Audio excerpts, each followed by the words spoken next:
आमदार राजेदादा विटेकर यांच्या पुढाकाराने पाथरी नगर परिषद कंत्राटी कामगारांचे काम बंद आंदोलन मागे।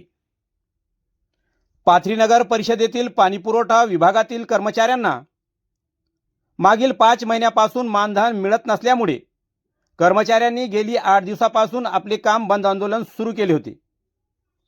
त्यामुळे पाथरी शहरातील जनतेस पिण्याचा पाण्याचा मोठा प्रश्न निर्माण झाला होता। पाथरी नगर परिषदेकडे पाणीपुरवठा विभागातील एकूण 27 कंत्राटी कर्मचाऱ्यांचे जवळपास 5 महिन्यापासून मानधन थकल्याने व मिळत नसल्याने या कर्मचाऱ्यांनी 10 डिसेंबर 2025 पासून काम बंद आंदोलन सुरू केले होते। त्यामुळे पाथरी शहराचा पाणीपुरवठा खंडित झाला होता।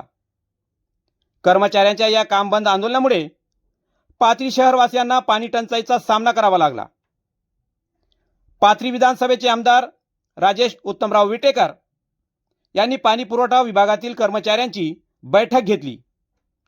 या बैठकीत प्रभारी मुख्याधिकारी प्रज्ञावंत कांबळे व महेश गायकवाड यांच्याशी चर्चा करून कर्मचाऱ्यांना वेतन देण्याचे सांगण्यात आले।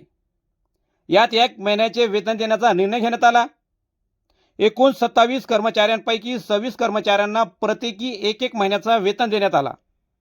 तर गजानन शेषराव गोरे या कर्मचाऱ्याला आजारासाठी 4 महिन्याचे वेतन देण्यात आले।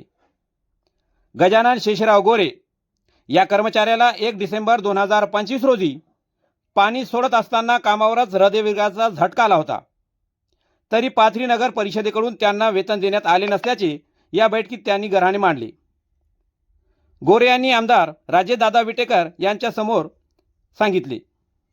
एकूण 27 कर्मचाऱ्यांना वेतन मिळाल्याने त्यांनी आमदार राजेदादा विटेकर यांचे आभार व्यक्त केले। या बैठकीत अनिल भाऊ नखाते, शाकीर भैया सिद्दीकी, माजी नगराध्यक्ष तथा नगराध्यक्ष पदाचे उमेदवार मोइज अन्सारी मास्टर, संजय कुलकर्णी, सुधाकर बिडकर आणि फारुकीसह राष्ट्रवादी काँग्रेस पक्षाचे अनेक कार्यकर्ते उपस्थित होते। आपण पाहतो आहोत YouTube channel SKF news Salman Sayyed सोबत पाथरी।